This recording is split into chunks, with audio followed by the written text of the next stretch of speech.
नमस्कार, technical analysis के 6th episode में आपका स्वागत है।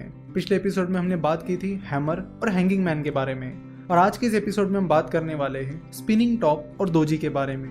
लास्ट लेक्चर में हमने बात की थी कि हैमर और हैंगिंग मैन क्या इंडिकेट करते हैं और उनके इंडिकेशंस को देखकर आप मार्केट में क्या पोजीशन ले सकते हो। उसी तरह आज हम देखेंगे कि स्पिनिंग टॉप और दोजी आपको क्या इंडिकेशंस देते हैं। स्पिनिंग टॉप कुछ इस तरह दिखते हैं। स्पिनिंग टॉप की बॉडी बहुत ही छोटी होती है, कुछ इस तरह। जैसे कि हैमर और हैंगिंग मैन ने हमें कई सारे इंडिकेशंस दिए थे कि आपको मार्केट में कब एंट्री करनी चाहिए। हैमर और हैंगिंग मैन फॉर्म होने के बाद मार्केट किस ओर जा सकता है, लेकिन स्पिनिंग टॉप ऐसे कोई इंडिकेशन नहीं देते हैं। तो स्पिनिंग टॉप क्या इंडिकेशंस देते हैं, चलो देखते हैं। स्पिनिंग टॉप हमें बताता है कि मार्केट में बियर्स ने एंट्री की थी, जिसकी वजह से वो स्टॉक लो की तरफ भागता चला गया। साथ ही उस स्टॉक में बुल्स ने भी एंट्री की थी, इसलिए वो स्टॉक हाई की तरफ भागा। लेकिन जब मार्केट क्लोज होने के करीब आया तब स्टॉक प्राइस अपनी ओपनिंग प्राइस के पास जाकर ही क्लोज हुई। तो स्पिनिंग टॉप से हमें पता चलता है कि ना बियर्स मार्केट में मोमेंटम बना पाए ना बुल्स, और इसलिए स्पिनिंग टॉप हमें इंडिकेट करते हैं अनसर्टेनिटी। यानी स्पिनिंग टॉप बताते हैं कि उस स्टॉक में अनसर्टेनिटी चल रही है, यानी कुछ भी हो सकता है। तो स्पिनिंग टॉप हमें रिवर्सल या उस जैसा कोई क्लियर इंडिकेशन नहीं देते हैं, वो बस बताते हैं कि उस स्टॉक में अनसर्टेनिटी है। ना बुल उस स्टॉक पर कंट्रोल कर पा रहा है, ना ही बियर्स। तो स्पिनिंग टॉप चाहे बुल ट्रेंड में आए या बियर ट्रेंड में, वो ज्यादा कुछ इंडिकेट नहीं करते हैं और सिर्फ स्पिनिंग टॉप के बेसिस पर आप मार्केट में कोई पोजीशन नहीं ले सकते। अब बात करते हैं दोजी के बारे में। दोजी कुछ इस तरह दिखते हैं, यानी दोजी की जो बॉडी होती है वो बस एक सिंगल लाइन होती है। तो दोजी से हमें पता चलता है कि उस स्टॉक की ओपनिंग प्राइस और क्लोजिंग प्राइस सेम रही है। लेट से कोई स्टॉक है जिसकी ओपनिंग प्राइस 100 रुपीज रही है, उसका हाई 105 रुपीज रहा है और उसका लो 95 रुपीज रहा है और उसकी क्लोजिंग प्राइस 100 रुपीज रही है, तो उसकी कैंडल कुछ इस तरह दिखेगी। देखो, दोजी में जरूरी नहीं है कि ओपनिंग प्राइस और क्लोजिंग प्राइस सेम ही होनी चाहिए। अगर उनमें थोड़ा सा डिफरेंस भी है तो चल जाता है। जैसे कि अगर ओपनिंग प्राइस 99.5 रुपीज है और क्लोजिंग प्राइस 100 रुपीज है तो इतना डिफरेंस चल सकता है। तो स्टॉक की ओपनिंग प्राइस और क्लोजिंग प्राइस, इसका डिफरेंस बहुत कम होना चाहिए। और अगर ओपनिंग प्राइस और क्लोजिंग प्राइस सेम है तो और भी बढ़िया, क्योंकि दोजी की ओपनिंग प्राइस और क्लोजिंग प्राइस सेम होती है, इसलिए दोजी में कलर मैटर नहीं करता है कि वो ग्रीन कैंडल है या फिर रेड कैंडल है।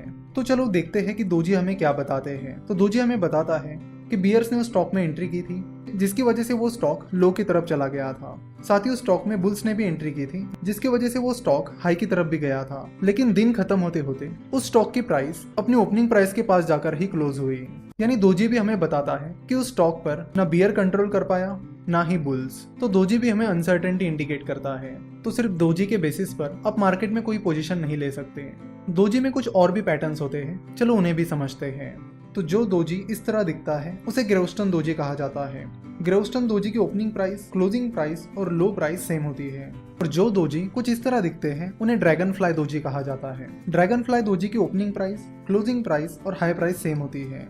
अगर आप ग्रेवस्टन दोजी की बात करोगे तो उस पर्टिकुलर स्टॉक में बुल्स ने एंट्री तो की थी, लेकिन बुल्स अपना मोमेंटम बना नहीं पाए और फाइनली वो स्टॉक अपनी ओपनिंग प्राइस पर जाकर ही क्लोज हुआ।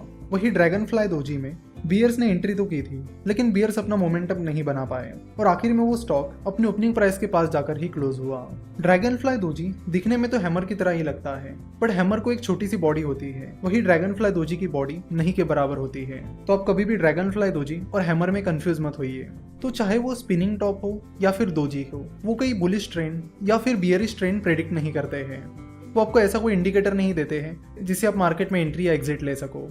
वो बस आपको बताते हैं कि मार्केट में अनसर्टेनिटी है। तो लास्ट लेक्चर में हमने देखा था कि हैमर ने हमें कुछ इंडिकेशंस दिए थे, जिसके बेसिस पर हम मार्केट में कुछ पोजीशंस ले पा रहे थे। सिमिलरली हैंगिंग मैन ने भी हमें कुछ इंडिकेशंस दिए थे, जिनके बेसिस पर हम मार्केट में पोजीशन ले पा रहे थे। पर इस एपिसोड में जब हमने स्पिनिंग टॉप और दोजी के बारे में बात की तो वैसा कुछ नहीं हुआ। हमें ऐसा कोई परफेक्ट इंडिकेशन नहीं मिला जिसके बेसिस पर हम उस स्टॉक में कोई पोजीशन ले पाए। तो बस दोजी या स्पिनिंग टॉप को देखकर आप कोई भी पोजीशन मत लीजिए, क्योंकि इन दोनों से हमें कोई अच्छा और परफेक्ट इंडिकेशन नहीं मिलता है। देखो, क्या नहीं करना चाहिए ये भी उतना ही इंपॉर्टेंट है जितना क्या करना चाहिए ये इंपॉर्टेंट है। इसलिए जो भी पैटर्न्स हैं इनको आप अच्छे से समझ लीजिए और किन पैटर्न्स के बाद आपको एक्शन लेनी है और किन पैटर्न्स के बाद आपको एक्शन नहीं लेनी है, ये आप अच्छे से समझ लीजिए।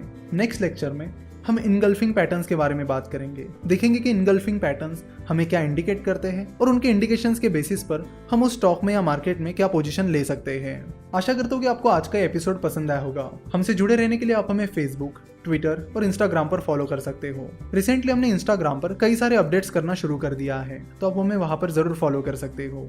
और जानकारी के लिए आप हमारी वेबसाइट www.finnovations.com विजिट कर सकते हो। हमसे जुड़े रहने के लिए आपका बहुत बहुत धन्यवाद।